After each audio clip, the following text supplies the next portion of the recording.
uyu ni umunezero n'ibyishimo kongera kugaruka kuganira kuri iki kiganiro gutabarwa n'Imana.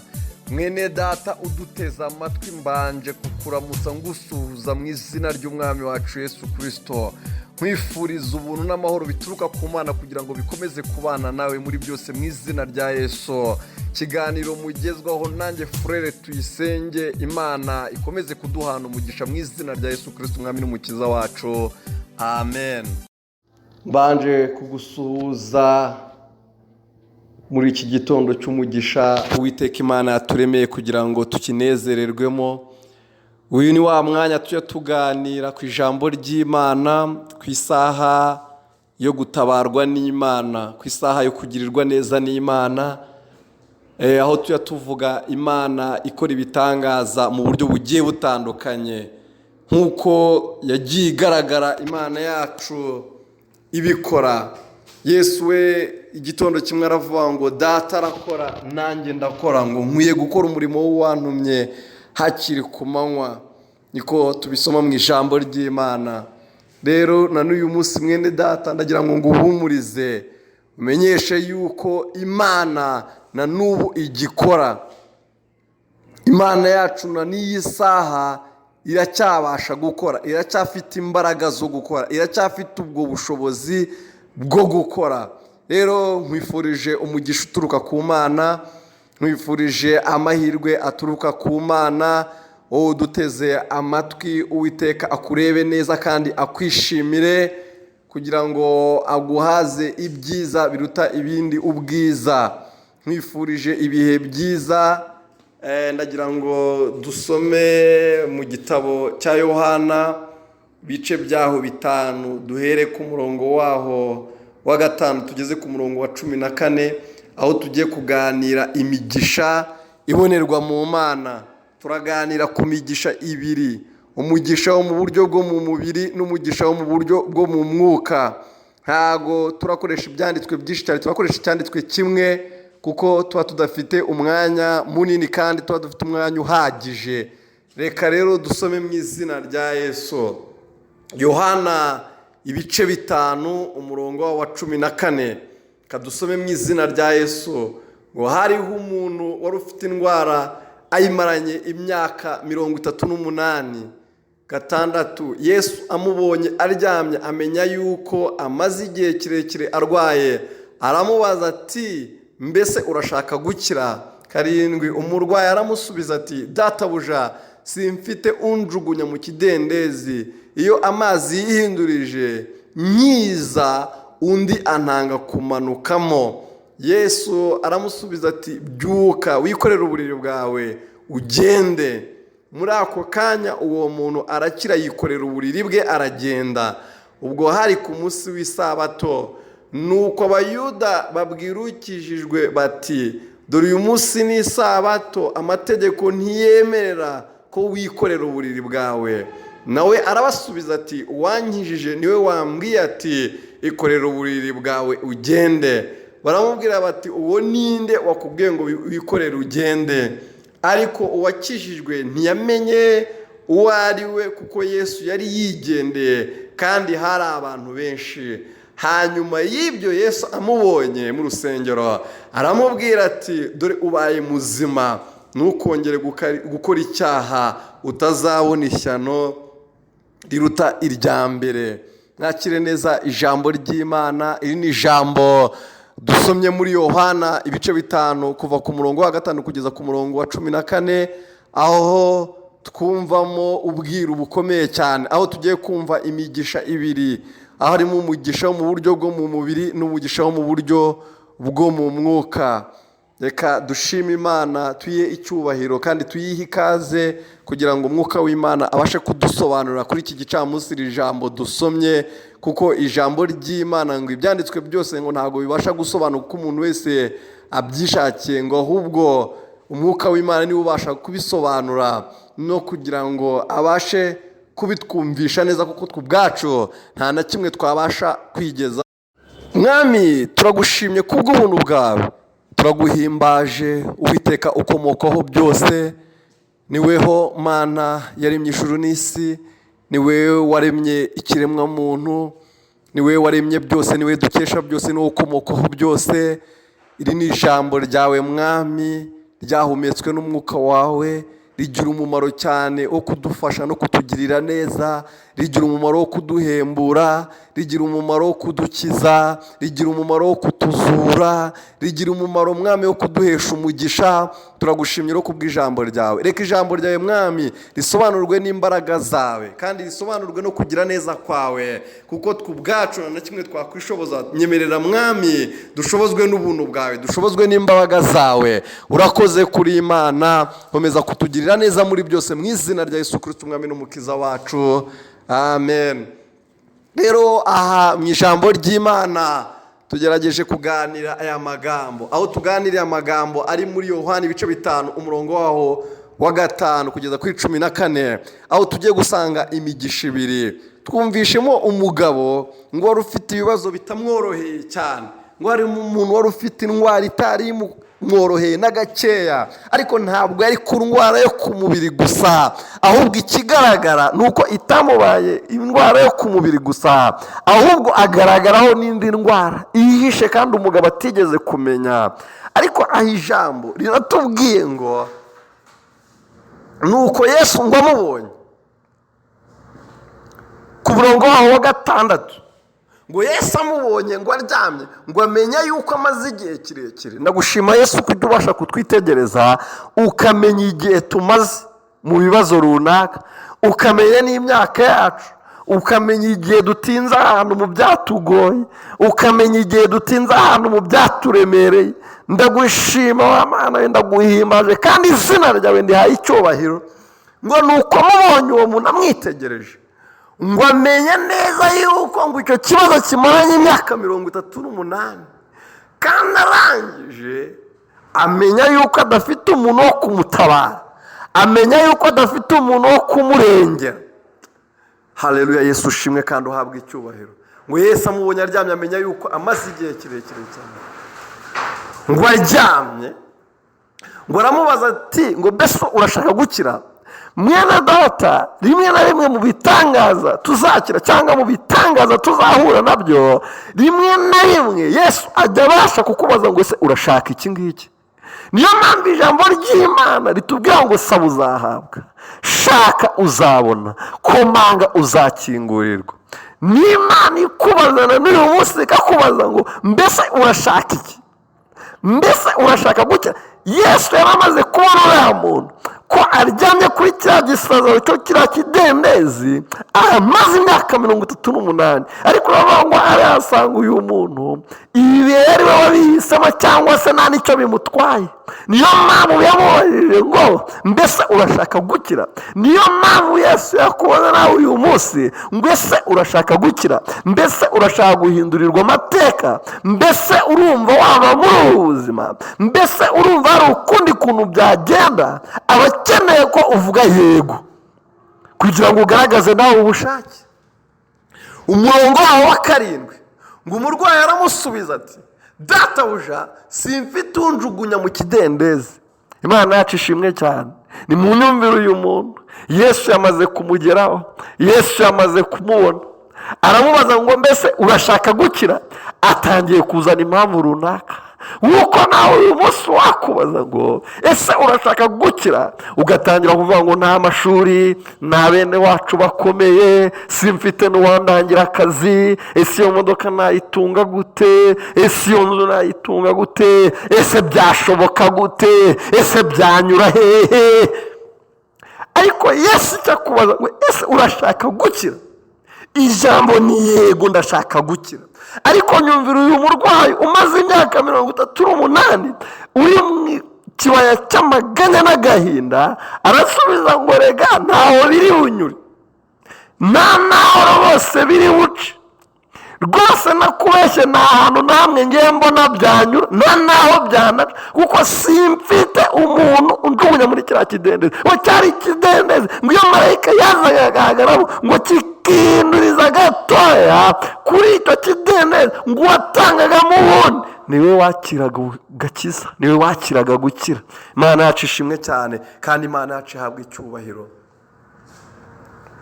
nuko ngo umurwayi aravuga ngo simfite umuntu ujugunya mu kidendezi, ngo ya mazi yihindurije ngo nyiza, ngo undi ngaramanuka akantangamo, bikaba birarangiye. Tukongera tugategereza ikindi gihe nanone bikagenda gutya. Umurongo wa 8 Yesu aramubwira ati byuka wikorere uburiri bwawe ugakiza, dore kakugezeho. Yesu muri aka kanya aravuga ngo byuka. Yesu aravuga ngo haguruka, gira icyo ukora, haguruka wakira agakiza kawe. Uwo muntu acyumvira iryo jambo ryihumure, arahaguruka yikorera uburiri bwe. Imana yacu ishimwe cyane, duhe Imana yacu icyubahiro, kubera ko uwo muntu yumviye Yesu. Biragusaba ko nawe muri be yumvira Yesu kugira ngo ahaguruke ugire icyo ukora mwene data. Uko ngo Yesu ahaguruka ngo yikorere uburiri bwe, ahagurutse n'uburwayi n'iki n'ibibazo byose abona birakunze. Yesu ashimwe cyane, abona biremeye. Nuko uwo muntu, umurongo wa 9, ngo muri ako kanya uwo muntu arakira yikorera uburiri bwe aragenda. Ngo ariko ngo hari ku munsi w'isabato, bene data ntabwo hajya haburamo imbogamizi. Ngo hari ku munsi utemerewe kugira ikintu na kimwe umuntu akora. Hari imihango, hari idini wavukiyemo, hari itorero wavukiyemo, hari ibyo ugenderamo kandi hari ibyo wizera, ndetse hari n'ibyo wiringira. Ibyo ngibyo bibasha gutuma hari icyo utakora, ibyo ngibyo bibasha gutuma utabasha kwihererana n'Imana, ibyo ngibyo bibasha gutuma utabasha kuzamuka ku musozi ngo ujya kwitakambira. Ntabwo hajya habura impamvu, ntabwo hajya habura inzitwazo. Nyumvira uyu muntu wari umaze imyaka 38, ariko igihe kimwe gusa hamuziyeho igisenge cy'amategeko, hamuzayeho igisenge cy'imihango, hamuzayeho igisenge kitigeze kibasha kumukiza. Ibyo mwene data wiringira wibwira byose, igihe cyo kugira ngo urambike hasi, ahubwo ukurikire Yesu, kuko abiruta byose, kuko abitegeka byose.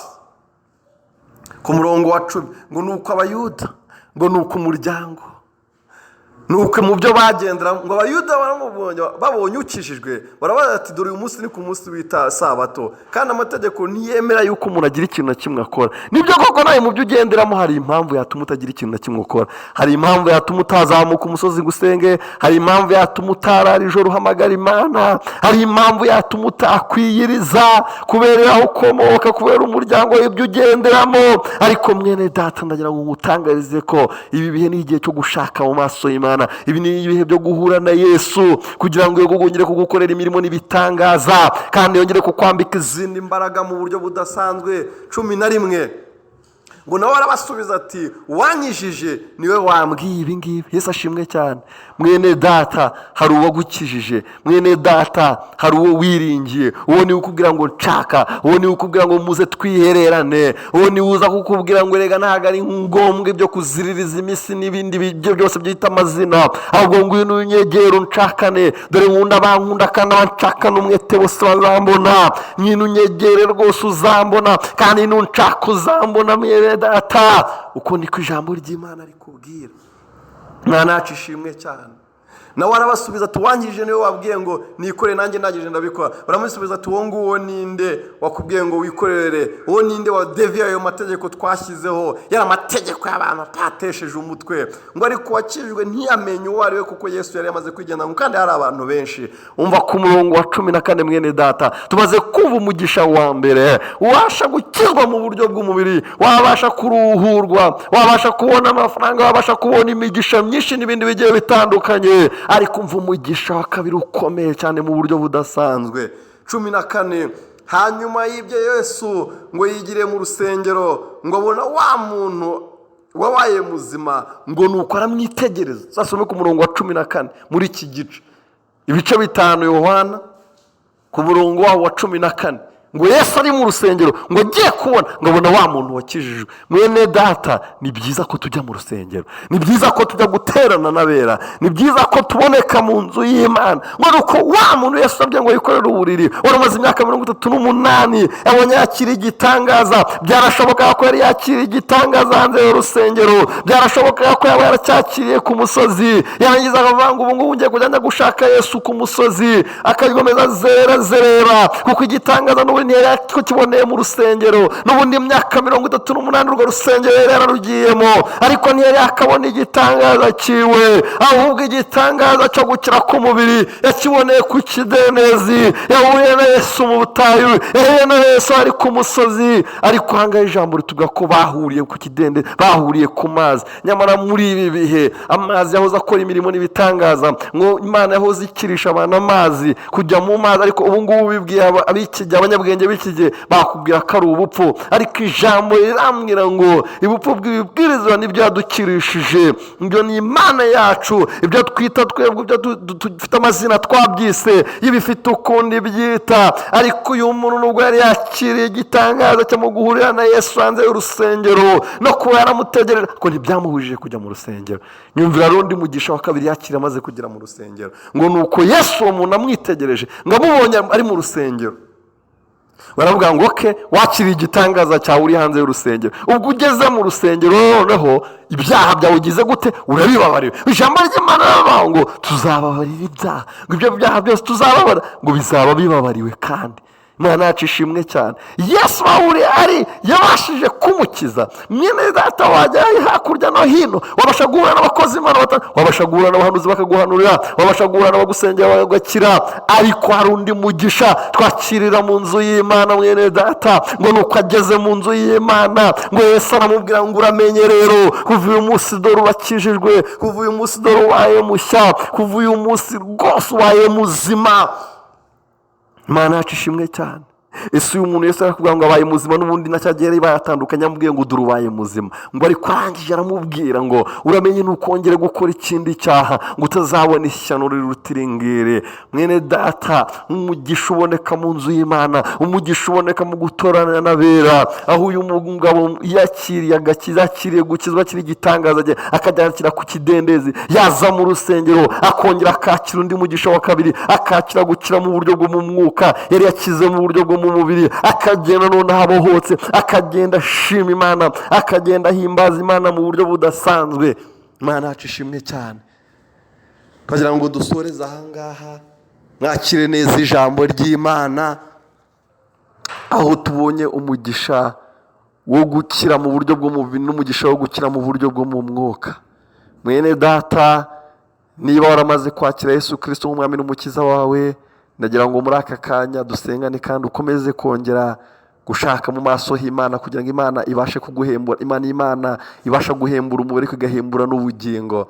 Ijambo ry'Imana ratubwira muri Zaburi 103:3 ngo niyibabara ibyo twakiraniwe byose, yangiza igakiza ubugingo bwacu bwose. Ibababarira ibyaha ikabikuraho, yarangiza igakiza n'indwara. Ni Imana ifite ubwo bubasha bwo gutabara kugira ngo abana b'abantu, yewe nyiringabo Imana, hari ibintu n'ibitangaza tujya tukibukiraho wo kureba. Bene data, nushimwe kandi nuhabwe icyubahiro. Rero mwene data, niba utarakira agakiza, ndagira ngo muri aka kanya wakire umwami wacu Yesu Kristo, kugira ngo nawe uragwe ubugingo buhoraho, nawe ube umwana w'ubwami, nawe uhabwe umugisha n'Imana y'agakiza kawe. Rero ndagira ngo dushime Imana. Mana, turagushimiye kubw'ijambo ryawe muri iyi saha y'ikiganiro gutabarwa n'Imana. Komeza gutabara abantu bawe bajya badukurikirana, komeza kubaha umugisha nyiringabo n'abazadukurikirana bose, ujye ukomeza kubagirira neza no kubambika izindi mbaraga kubw'ubuntu bwawe n'imbabazi zawe nyaguhora kumwe Imana Aburahamu na Isaka na Yakobo. Habwa impundu kandi habwa icyubahiro mu izina rya Yesu Kristo umwami n'umukiza wacu,